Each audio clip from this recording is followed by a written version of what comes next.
we wanted to make this game for many years. That first, in the Slayer's Testament, in the first stage, in the first battle, when the shadows first lengthened, you're going to play that game. That's what Doom: The Dark Ages is.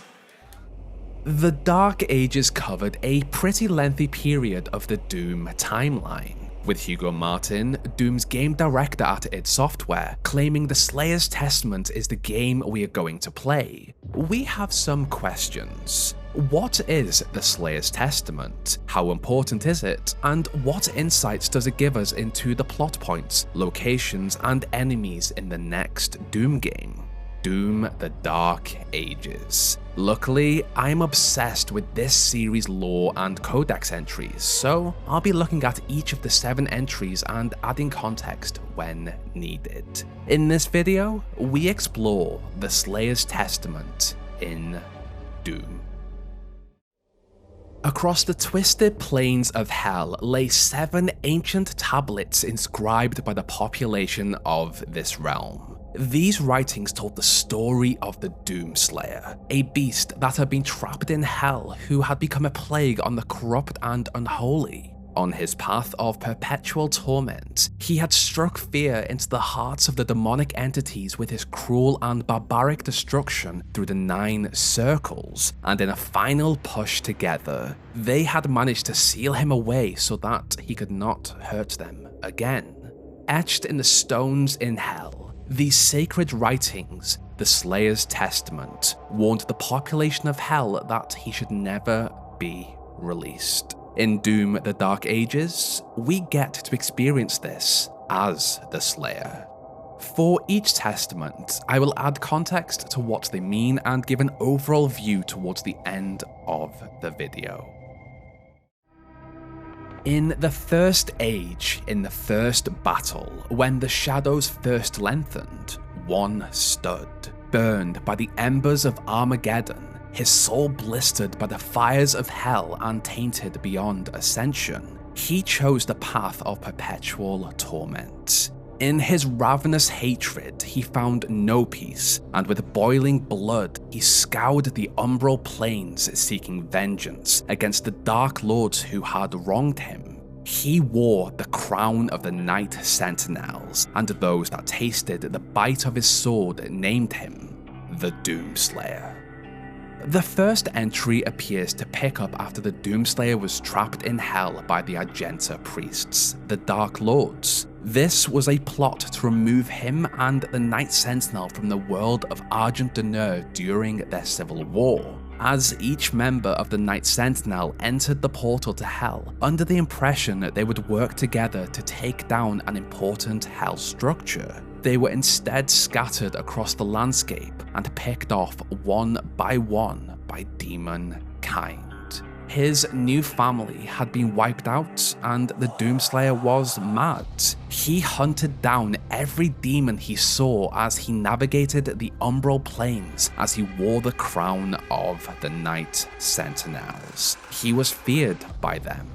Tempered by the fires of hell, his iron will remain steadfast through the passage that preys upon the weak, for he alone was the Hellwalker, the unchained predator who sought retribution in all quarters, dark and light, fire and ice, in the beginning and the end, and he hunted the slaves of doom with barbarous cruelty, for he passed through the divide as none but demon had before.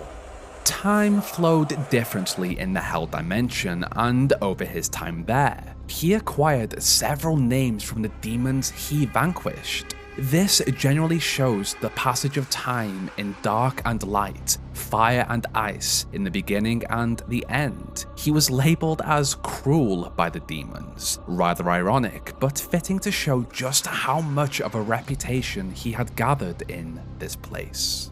And in his conquest against the blackened souls of the doomed, his prowess was shown. In his crusade, the Seraphim bestowed upon him terrible power and speed, and with his might he crushed the obsidian pillars of the blood temples. He set forth without pity upon the beasts of the 9 circles, unbreakable, incorruptible, unyielding, the Doomslayer sought to end the dominion of the Dark Realm. Before the Doomslayer was the Doomslayer, he was the Doom Guy, a space marine who simply refused to die. He fought with everything he had and became one of the most resilient warriors. Some believe he was created by Davoth the Dark Lord himself. There are others who believe he was created by something of an even higher power, above the god and devil we know of. The Doom Guy arrived on Argent D'Nur as a human. However, during the unholy war between the Argenta and Hell, the Seraphim, one of the Maker Angels, under the manipulation of the Dark Lord, placed the Doom Guy into the Divinity Machine, and as a result, he became a Divine, a godlike being imbued with the power of the Dark Lord himself, the terrible power of speed and might. Later, after he was trapped in Hell, he used this power to wreak havoc against the 9 circles of the Dark Realm. The age of his reckoning was uncounted. The scribes carved his name deep in the tablets of Hell across aeons, and each battle etched terror in the hearts of the demons. They knew he would come, as he always had, as he always will, to feast on the blood of the wicked. For he alone would draw strength from his fallen foes, and ever his power grew, swift and unrelenting. The Slayer spread fear across Hell. He was unbreakable and unstoppable. For each demon he conquered, he drew their strength and absorbed it into his own. He became Hell's nightmare, primarily fueled by his hatred of demons and the Dark Lords. None could stand before the Horde but the Doomslayer. Despair spread before him like a plague, striking fear into the Shadow Dwellers, driving them to deeper and darker pits. But from the depths of the abyss rose the Great One, a champion mightier than all who had come before. The Titan of immeasurable power and ferocity. He strode upon the plain and faced the Doomslayer, and a mighty battle was fought on the desolate plains. The Titan fought with the fury of the countless that had fallen at the Doomslayer's hand. But there fell the Titan, and in his defeat the Shadow Horde were routed. They fled the rage of the Doomslayer into the darker pits of Hell. To take him down, they sent a Titan, the Great One. Despite their hope, the Slayer was simply too powerful and he took it down. Once again, the demons had failed and the plague that was the Doomslayer continued. And in his terrible rancor between worlds and through time, the Hellwalker found the wretch who shall not be named. But in his heresy was loyal to his evil cause. The wretch adorned the Doomslayer in a mighty armor, wrought in the forges of Hell, impenetrable and unyielding. With sword and shield of adamantine strength, the Doomslayer set to banishing all that were left, unbroken by his savagery to the void. For probably the most interesting part of the Slayer's testament, we are told where the Slayer got his Praetor suit from. He discovered the wretch who created the armor in this period. There are theories that the wretch is Commander Valen, the leader of the Knight Sentinel who betrayed his men, part of the reason the Slayer was trapped in Hell. His heresy was loyal to an evil cause. Valen himself was not evil. He was just a desperate man who had made a deal with the Hell Priests in return to stop his son's suffering. Regardless, he was given armor, sword, and shield to help him against the Hordes. This armor could have also been given to him very early on in his journeys in Hell too.